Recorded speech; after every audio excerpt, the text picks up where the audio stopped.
এবং আমাদের কাছে যথেষ্ট পরিমাণে প্রমাণিত হয়েছে যে ভারত আমাদেরকে নিয়ে খবরদারি করে, আমাদেরকে চোখ রাঙায়। ভারতের পণ্য বর্জনে জি জি জাতীয় পার্টির অবস্থান, আপনার ব্যক্তিগত অবস্থান কি? জাতীয় পার্টি তো ভারতের একদম পুরোপুরি ভারতের কথা ছাড়া নড়েও না চড়েও না এমন একটি দল হিসেবে সবাই জানে। এই ক্ষেত্রে ভারতীয় পণ্য বর্জনের ক্ষেত্রে আপনি আপনার ব্যক্তিগত মতামত এবং জাতীয় পার্টির কোনো ভিউ আছে কিনা, অবস্থান আছে কিনা এসব বিষয়ে? আচ্ছা, আমি আমি এই ভারত বিষয়ে আমি যে কথাটা এখন বলতে চাইবো বা বলার চেষ্টা করছি, সেটা সম্পূর্ণরূপে আমার নিজের ব্যক্তিগত। এখানে আমার দলের মতামত প্রতিফলিত হবে না, এটা আপনি নোট করবেন, এবং সেটা সেটা আমার সম্পূর্ণ ব্যক্তিগত। প্রথম কথা হচ্ছে ভারত বিরোধিতা। এই যে কথাগুলো আপনার সহ গণমাধ্যম বা সোশ্যাল মিডিয়া বলছে, এখানে ভারত বিরোধিতা তো বিষয় না। এখানে বিষয়টা হচ্ছে ভারতের পণ্য বর্জন, অর্থাৎ ভারত বিরোধিতা নয়। এটা একটা গণ আন্দোলন, এটা একটা সচেতনতামূলক, এটা একটা মুভমেন্টের নাম। মানুষ দীর্ঘদিন থেকে, বিশেষ করে এই সরকারের আমলে, মানুষ মনে করছে যে আমরা ভারতের একটা ক্লায়েন্ট স্টেটে পরিণত হচ্ছে কিনা, এই ভয় মানুষের মধ্যে ঢুকে গেছে। মানুষ অনেকে বলতে শুনছি যে আমরা কি ভারতের মক্কেল রাষ্ট্র কিনা। বন্ধুরা, এই কথাটা আপনারাও জানেন যে কোনো ব্যক্তি সাহায্য নেওয়ার সময় পৃথিবীর সব থেকে সৎ ব্যক্তি বা সাধু ব্যক্তি হয়ে যায়, আর সেই সাধু ব্যক্তিটি যখন রিটার্ন করার পালা আসে তখন সেই সাধু ব্যক্তিটি পৃথিবীর রাজা হয়ে যায়। হ্যাঁ বন্ধুরা, কেননা সাহায্যের কথা স্বীকার করতে গিয়ে তিনি রাজার মতন বলে, তুমি আমার জন্য কি করেছো, যা করেছে আমি তোমার জন্য করেছি। ঠিক এমন টাইপেরই এখন কথা শুনতে পাওয়া যাচ্ছে আমাদের পড়শি দেশ বাংলাদেশের তরফ থেকে। আপনারা জানেন এই মুহূর্তে পূর্ব পাকিস্তানের ঘরের ভেতরে জোরসোরে ডাক উঠেছে, ভারত বয়কট করো, ভারতীয় পণ্যকে সরিয়ে দাও আর স্বদেশি পণ্যকে ব্যবহার করো। জানি না স্বদেশি পণ্য তাদের কি কি আছে, আর যে সমস্ত পণ্যগুলো আছে সেগুলো তো তারা নিজেদের দেশের লোকে ব্যবহার করে না। কারণ শুধুমাত্র এটা নয় যে তার কোয়ালিটি কমা, বরং তার দাম অনেক বেশি ভারতের তুলনায়। যাই হোক, আপনারা জানেন এই দেশটিকে স্বাধীনতা এনে দিয়েছিল ভারত। হ্যাঁ বন্ধুরা, এর জন্য ভারতের অনেক সেনা তাদের প্রাণ পর্যন্ত হারিয়েছে। শুধু এতটুকুই করেনি, ভারত তাদের মুক্তিবাহিনীকে অস্ত্র, গোলাবারুদ, ট্রেনিং, এমনকি দেশ স্বাধীন হওয়ার পরে যে সমস্ত মানুষগুলো আমাদের ভারতে চলে এসেছে, লক্ষ লক্ষ মানুষকে, তাদেরকে মাসের পর মাস ধরে ফ্রিতে রেশন পর্যন্ত দিয়েছে। সে সমস্ত রেশনের মধ্যে ছিল খাবার, বস্ত্র, ত্রিপল, মেডিসিন, অল ওভার ছিল। যাই হোক, সেই মুহূর্তে কিন্তু ভারতের জিডিপি এতটা অবস্থা ভালো ছিল না, কিন্তু তা সত্ত্বেও ভারত এদের জন্য সবকিছু করেছে। আপনাদের একটা কথা বলে দিই, না অতীত, না ভবিষ্যৎ, না বর্তমানে পৃথিবীতে কোথাও ফ্রি বলে কোনো কিছু হয় না, আর কেউ কখনো কারোর জন্য ফ্রিতে কোনো কিছুই করে না। আপনারা কথাটা ভালোভাবে মিলিয়ে নেবেন। হয়তো প্রথমের দিকে ফ্রি বললেও পরে তার কাছ থেকে অবশ্যই তার দামকে তুলে নেওয়া হয়, তবে নেওয়ার প্রসেসটা অন্যরকম। আপনারা জানেন আজকের দিনে ভারত বয়কটের ডাক তোলে, তারা এখন ভারতের তাদের যে স্বাধীনতা এনে দিয়েছিল সেটাকেও তারা সম্পূর্ণ অস্বীকার করছে। তাদের দাবি ভারতের স্বার্থে নাকি তাদেরকে সহায়তা করেছিল, ভারত তাদেরকে যা দিয়েছে তার থেকে নাকি ভারত সেখান থেকে লুটে নিয়ে এসেছে। আমি জানি না সেই মুহূর্তে তাদের মুক্তিবাহিনীর কাছে যদি এতটাই ক্ষমতা ছিল, 7 মাস লড়াই করার পরে কেন ভারত মাত্র 15 না 17 দিনের মধ্যে সেই যুদ্ধকে জিতিয়ে দিল? কেন তারা পারেনি? তাদের মুক্তিবাহিনীর কাছে যদি এতটাই ক্ষমতা ছিল, কেন পূর্ব পাকিস্তানিরা সে দেশের মা বোনেদের তাদের সামনে তাদেরকে বস্ত্রহরণ থেকে সমস্ত কিছু অপকর্মের সাথে লিপ্ত হয়েছিল, যেটা আপনারাও জানেন না? সেই দিন পূর্ব পাকিস্তানের দামাল ছেলেগুলো তাদের মা বোনেদের পূর্ব পাকিস্তানি সেনার হাতে নিজের ইচ্ছে তুলে দিয়েছিল। এটা আমার জানা নাই, আপনার জানা থাকলে অবশ্যই কমেন্ট বক্সে লিখে জানান। তাহলে ভারত কেন মাত্র 15 দিনের মধ্যে সেই যুদ্ধকে জিতে দেয়? ভারতের সামনে কেন পাকিস্তানের 93,000 সেনা স্যারেন্ডার করে, যেটা এখনো পর্যন্ত বিশ্বের বড় কোনো যুদ্ধে হয়নি, যেটা ভারতের সেনাবাহিনীর সামনে হয়েছিল, যেটা আজও ইতিহাসের স্বর্ণাক্ষরে লেখা আছে, যে ছবিটিকে আপনারা স্ক্রিনে দেখতে পাচ্ছেন। যাই হোক, এটাতে গেল অন্য প্রসঙ্গ। আজকের দিনে এদের বক্তব্য ভারত সেদিন এদের যা সহায়তা করেছিল তার থেকে বেশি কিছু লুটে নিয়ে এসেছে। আমি জানি না ভারত কি কি লুটে নিয়ে এসেছে, যদি নিয়ে এসেও থাকে তো আমি বলবো অনেক কম নিয়ে এসেছে।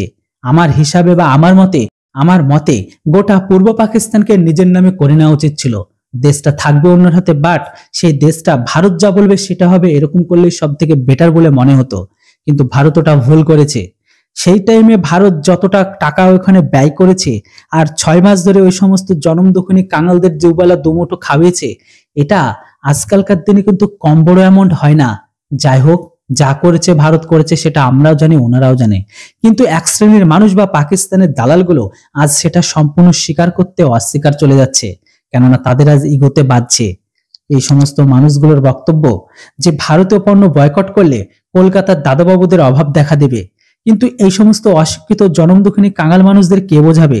আরে ভাই, যখন করোনা হয়েছিল সেই টাইমে মানুষকে যেভাবে সরকার আমাদের সহায়তা করেছে, সেই টাইমে তোদের দেশের অবস্থা কি ছিল সেটা আমরা ভালোভাবে দেখেছি। আর রইল বাকি ভারতীয় দাদাদের না খেয়ে মরা, তো বন্ধুরা এটা কখনোই হবে না। আজকের দিনে পূর্ব পাকিস্তানের বাজারের দিকে তাকালে দেখতে পাবেন যেখানে একটা তরমুজ থেকে যে কোনো জিনিসের পণ্য কত, তো সেখানে আপনারা যদি ভারতের বাজারে দেখেন, পেঁয়াজ বিক্রি হচ্ছে 30 থেকে 40 টাকা, তরমুজ বিক্রি হচ্ছে 20 থেকে 30 টাকা কিলো, আর অন্যান্য জিনিসগুলোর দাম তো বাদই দিলাম। তাহলে আপনারা কোন হিসাবে বা কোন অ্যাঙ্গেলে বলেন ভারতীয় দাদারা না খেতে পেয়ে মরবে? আর রইল বাকি আপনাদের বিজনেস, আপনাদের কেন দেবে? আপনারা যদি পণ্য বিক্রি নাই করেন, বয়কট করেন, আমাদের কাছে অপরচুনিটি রাস্তা আছে। যে ভুলটা আজ থেকে কয়েক বছর আগে, 5 বছর আগে পাকিস্তান করেছিল, সেম ভুলটাও আপনারা করতে যাচ্ছেন। যদি আপনারা সম্পূর্ণ বয়কট করে দেন, পাকিস্তানের থেকে অবস্থা আপনাদের খারাপ হবে। পাকিস্তান ভেবেছিল ভারতের পণ্যকে বয়কট করে, মানে ভারতের সাথে ব্যবসা বন্ধ করে তারা এগোবে, কিন্তু আজ ওদের অবস্থাটাকে একবার জলজান্ত ওইদিকে তাকান। রইল বাকি আপনাদের কথা। আপনারা যদি ভারতীয় পণ্য বয়কট করেন, ভারত আপনাদের মতন ছোটখাটো দেশ বা গরিব জনমদুখনী দেশকে কোনো পণ্য দেবে না। তাছাড়া আমাদের অনেক জিনিসের উপর ব্যান, যেহেতু আমাদের নেহাত প্রতিবেশী দেশ, সরকারের রিকোয়েস্টে ভারতের কাছে হাত পা ধরে চায়, তাই ভারত সরকার প্রতিবন্ধকতা থাকার পরেও আপনাদের মতো দেশকে দেয়। আপনারা নেবেন না তো কি হয়েছে? আপনার থেকে আমাদের কাছে বড় বড় মার্কেট ইউরোপের জন্য খোলা আছে। আপনাদের মতন মার্কেট আমাদের কাছে বন্ধ হলে আমাদের এতটুকু যায় আসে না, কিন্তু আমাদের পণ্য আপনাদের দেশে না গেলে আপনাদের কতটা ফাটবে সেটা আপনারা নিজেরাই স্বীকার করেছেন। তবে আমরা জানি আপনারা হচ্ছে জাতিগত গদ্দার। ইতিহাস সাক্ষী আছে, ভবিষ্যতেও দেখতে পাবো, আর বর্তমানে তো দেখছি। বন্ধুরা, এবার আপনারা বলুন, এদের কি কখনো সাহায্য করা উচিত? আমরা জানি এরা যে পাতে খায় সেই পাতে ফুটো করে, এদেরকে সাহায্য করাটাই ছিল আমাদের সব থেকে বড় ভুল। রইল বাকি দুই সাইডে পাকিস্তান। ভারতের কাছে আজ এতটা ক্যাপাবিলিটি আছে, আর সেই দিনও ছিল দুই ফ্রন্টে লড়াই করার মতন। তো বন্ধুরা, এই সমস্ত গদ্দারদের আপনারা কি বলতে চান অবশ্যই কমেন্ট বক্সে লিখে জানাবেন। আর চ্যানেলটিতে নতুন হলে এমন টাইপের কাউন্টার ভিডিও দেখবার জন্য অবশ্যই সাবস্ক্রাইব করে রাখুন। এর সাথে সাথে আবার ফুল ভিডিও ক্লিপটি আপনারা দেখে নিয়ে অবশ্যই কমেন্ট বক্সে কমেন্ট করে জানাবেন। ভারতের মক্কেল রাষ্ট্র যদি না হব, তাহলে প্রত্যেকটা বিষয়ে কেন আমরা ভারতের প্রতি মুখাপেক্ষী? দেখেন, স্বাধীনতা যুদ্ধে ভারত আমাদেরকে সাহায্য করেছে। ভারতকে এটা আমরা অহর্নিশ সবসময় ভারতকে বা আমাদের অনেক বুদ্ধিজীবীরা বলতে শুনি যে ভারতের দয়ার কারণে আমরা স্বাধীন হয়েছি। এটা মারাত্মক, এদেশের মানুষের জন্য এটা খুবই অসম্মানজনক, অপমানজনক একটা কথা বচন। কেন আমাদেরকে, আমাদের 30 লক্ষ মানুষ জীবন দিয়েছে, আমাদের লক্ষ লক্ষ মা বোন ইজ্জত দিয়েছে এই স্বাধীনতার জন্য, আর আমাদেরকে এখন শুনতে হচ্ছে যে ভারতের দয়ায় আমরা স্বাধীন হয়েছি এবং ভারতের সাথে আমাদের রক্তের সম্পর্ক, তার মানে তাদের রক্ত ঝরেছে, তারপরে আমরা স্বাধীন হয়েছি।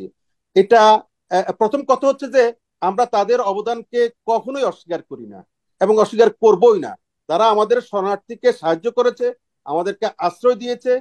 সেই আশ্রয় দেওয়ার ক্ষেত্রে তাদের অনেক মতলব ছিল, উদ্দেশ্য ছিল, যেটা আমরা ওই সময় ধরতে পারি নাই।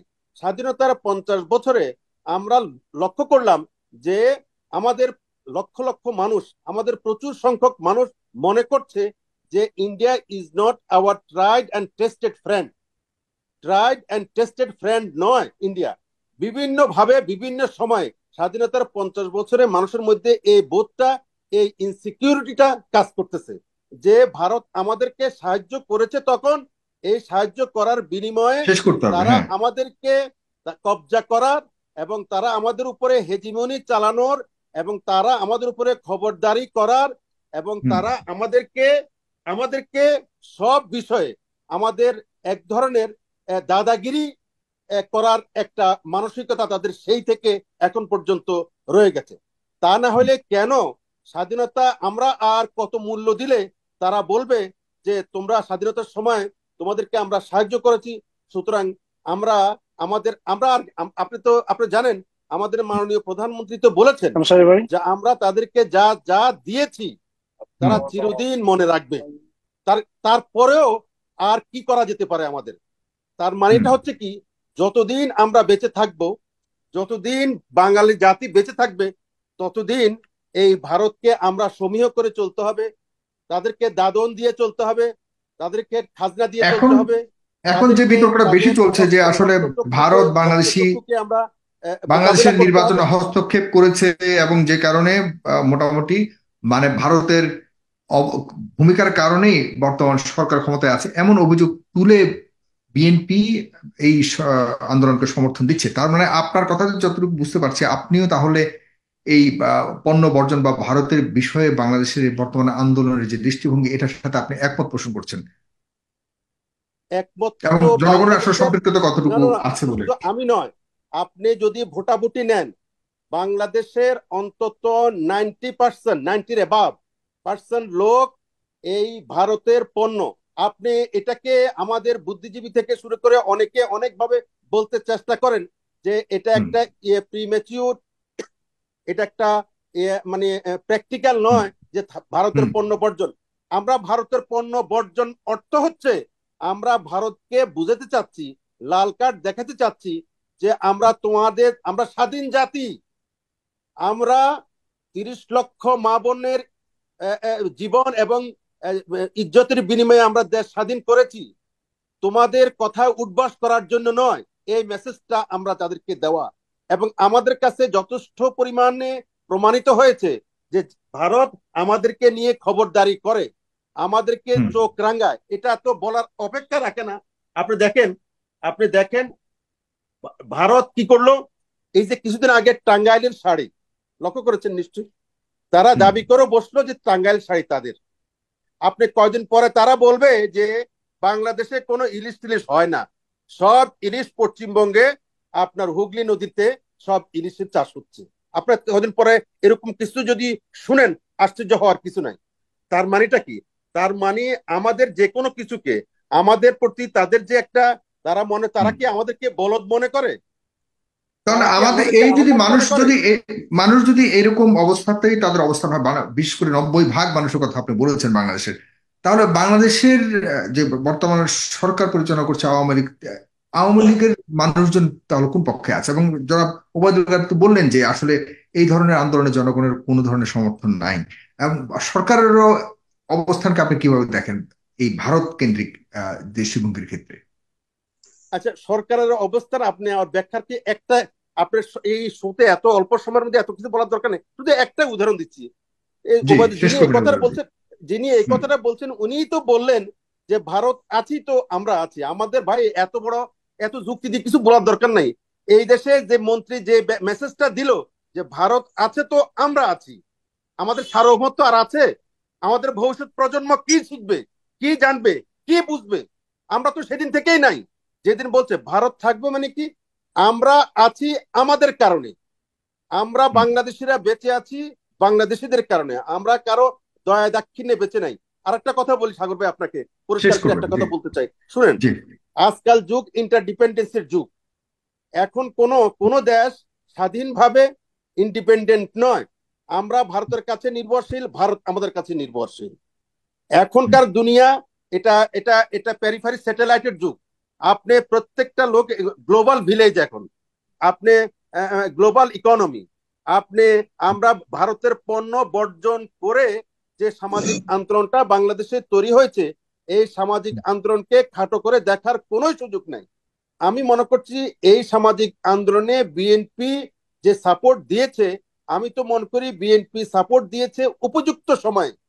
বিএনপির মতো একটা রাজনৈতিক দল তারা হটকারী কোনো সিদ্ধান্ত নিতে পারে না। এটাকে এখনো তারা সাপোর্ট করার সাথে সাথে বিভিন্ন জায়গাতে সরকারি মহল থেকে হই হই রই রই এ মান গেল জাত গেল বিভিন্ন ভাবে বলা বলি শুরু করছে। যদি আরো অনেক আগ থেকে করতো তাহলে কিভাবে করতো, তারা আরো বেশি করতো। আমি মনে করি এখনই হাই টাইম ভারতের প্রতি নয়, আমি বলবো ভারতে একটা পার্টিকুলার সরকারের প্রতি